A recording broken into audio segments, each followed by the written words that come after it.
Ya di 2023 kalau proyeksi begini, ya price to earningnya masih mahal tuh, 81 kali. Di 2024 juga masih 41 kali. Nah di 2025 nih, kalau harganya masih sama di 2025 nanti, dan proyeksinya ternyata terjadi, nah ya Bukalapak bisa dikatakan ya murah.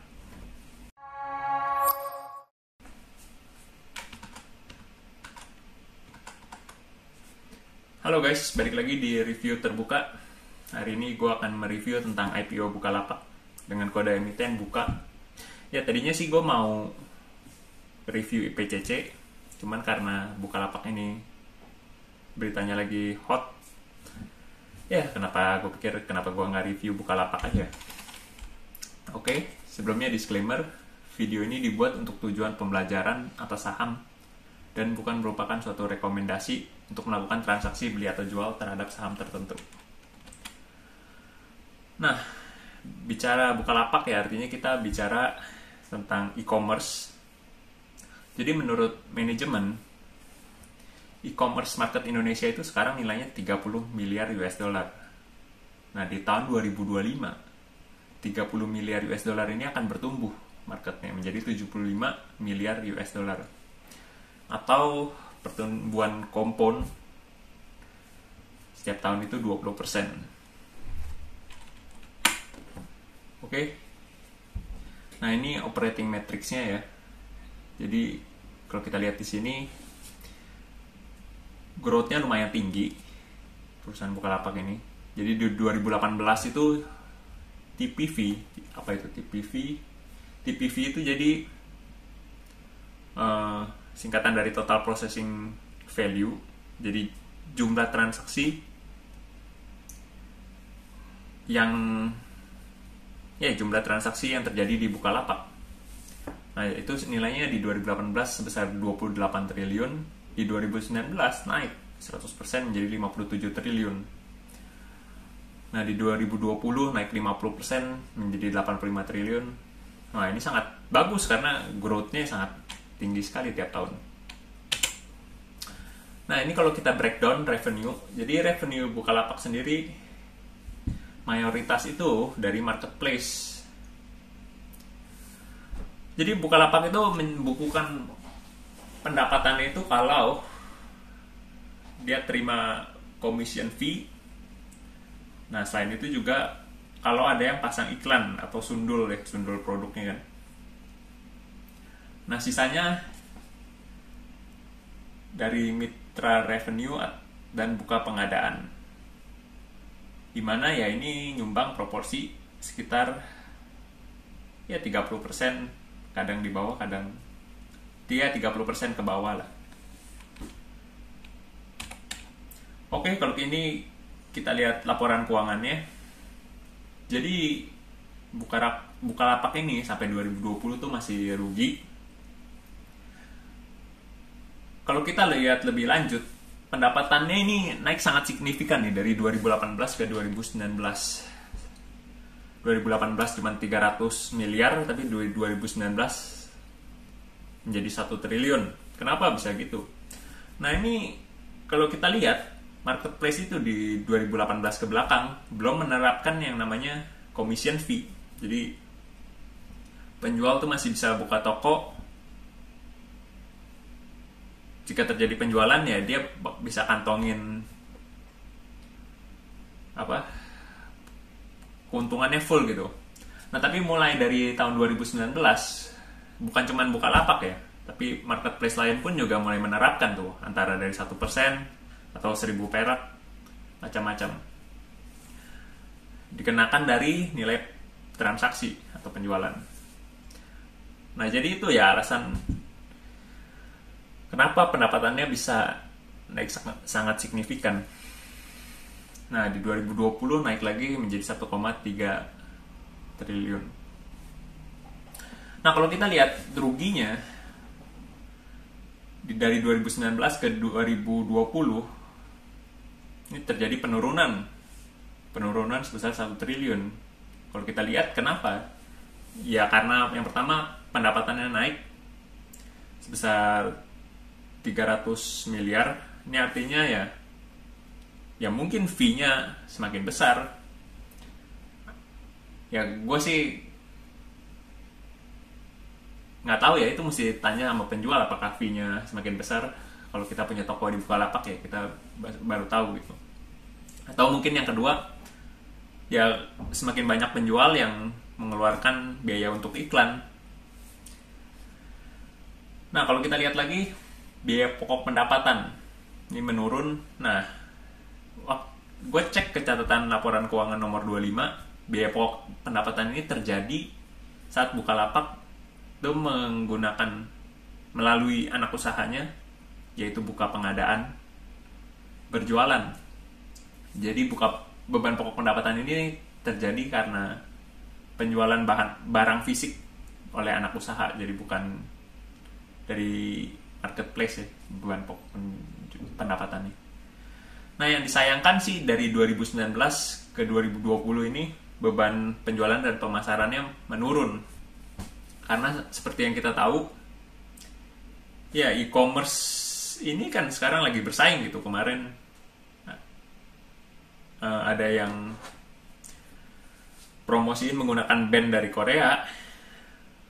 Jadi saat budget untuk pemasaran menurun, apakah proporsi itu masih pangsa pasar itu masih bisa dijaga gitu kan? Apakah masih bisa sama? Ya paling itu sih dari laporan keuangan. Nah kemudian tentang IPO Bukalapak. Ya jadi lalu gimana dari sisi harga IPO-nya?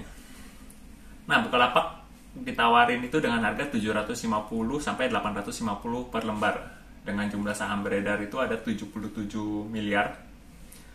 Nah, jika kita kaliin jumlah saham beredar dengan harga per lembar, ya kita dapat market cap. Jadi harga perusahaan ini dihargain sekitar 58 triliun sampai 65 triliun. Nah, pertanyaannya murah atau mahal di harga segitu kan? Nah, buat di harga segitu ya kalau melihat laporan keuangan 2020, ya mau ngomong apa? Karena toh perusahaan rugi, boro-boro ngomong mahal kan? Buat apa beli kan? Perusahaannya nggak menghasilkan duit. Tapi kan yang namanya investor itu nggak cuma melihat masa sekarang, tapi juga melihat masa depan. Nah, jadi gue mencoba untuk membuat proyeksinya dari 2021 ke 2025. Jadi manajemen tadi bilang bahwa mereka memproyeksikan pangsa pasar untuk e-commerce Indonesia itu nilainya naik sebesar 150% ke 2025. Yang sekarang itu nilainya 30 miliar US dollar, di 2025 nanti akan menjadi 75 miliar US dollar. Dengan compound annual growth rate itu ya setara 20% per tahun. Nah, ya kita hitung aja. Setiap tahun ya total processing value dari Bukalapak naik, kita hitung dengan naik 20% gitu.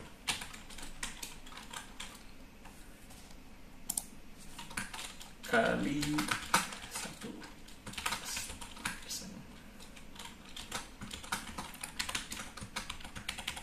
Nah, jadi tiap tahun dari 2021 ke 2025 naik 20% compound. Nah, kita dapat di 2001 Bukalapak TPV-nya itu 100 triliun dan di 2025 menjadi 200 triliun. Nah, lalu gimana revenue-nya? Nah, ini kalau kita lihat di 2019 kemarin, TPV Bukalapak itu 57 triliun dan berhasil mencetak revenue itu 1 triliun. Nah, nilai itu sebesar 1,87%. Nah, di 2020 juga sama. Dari total transaksi 85 triliun, Bukalapak berhasil memonetize sebesar 1,3 triliun. Nah, Itu setara 1,59% ya. Nah sayangnya sih dari 2019 ke 2020 nih turun. Tapi ya di 2021 coba kita masukin aja mungkin 2% gitu. Karena di 2022 juga 2%. Karena semakin hari trennya kita lihat perusahaan e-commerce semakin mahal dari segi biaya iklan dan commission fee, ya mungkin di 2023 naik menjadi 3%, 2024 3%, dan di 2025 menjadi 5%. Nah, jika dia berhasil memonetize 2% dari TPV, berapa sih revenue yang bisa dibawa?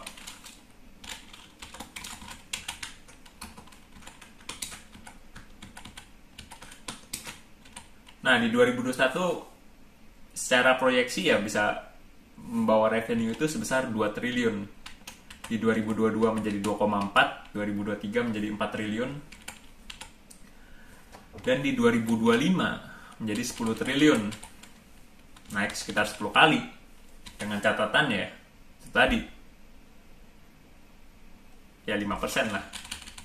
Tapi sebenarnya ini angka ya proyeksi, boleh. Semua orang punya argumennya tersendiri ya. Bisa aja menjadi 1% mungkin karena kompetisi makin ganas gitu kan. Lalu gimana dengan cost-nya? Ya kita bawa aja cost-nya sama lah dengan 2020. Lalu kemudian, nah ini sebenarnya ya rumus aja. Revenue dikurang cost ya dapat income. Nah kalau kita lihat ya jelas secara income berkurang gitu ruginya, karena ya revenue-nya naik, cost-nya kita menggunakan sama. Atau mungkin cost-nya jangan sama, cost-nya naik sekitar berapa? 10%, 5%. Naik sekitar 5% lah tiap tahun.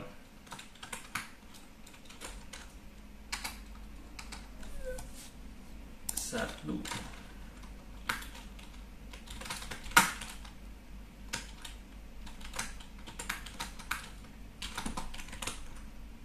Loh, salah.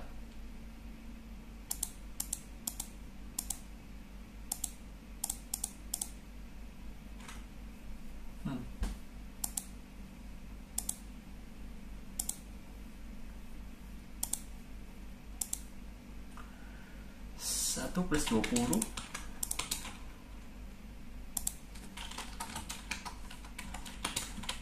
salah tadi. Nah, costnya compound naik sekitar 5% setiap tahun. Ya, kita dapat Bukalapak bisa untung di 2023, setelah 2023, 2024, dan 2025. Nah, kalau kita mau ngomong apakah perusahaan itu mahal atau murah, ya kita mungkin bisa lihat menggunakan price to earning. Berapa sih price to earning? Kalau kita tahu rata-rata di bursa itu kan price to earningnya di angka 15 ya rata-rata, sama dengan price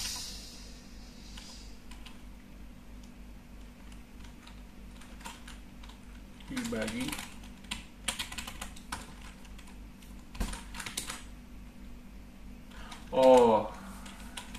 ini beda satuan. Yang ini 57 triliun, 57,972 triliun.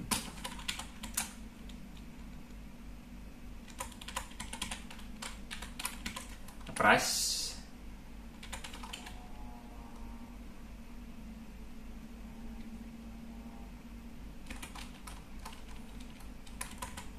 dibagi earning.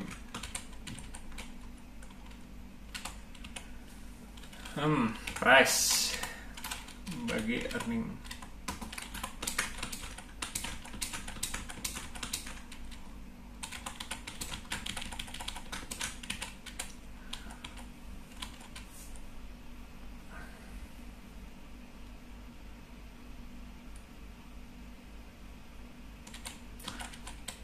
Ya, price to earning kalau minus tuh nggak bisa dipakai.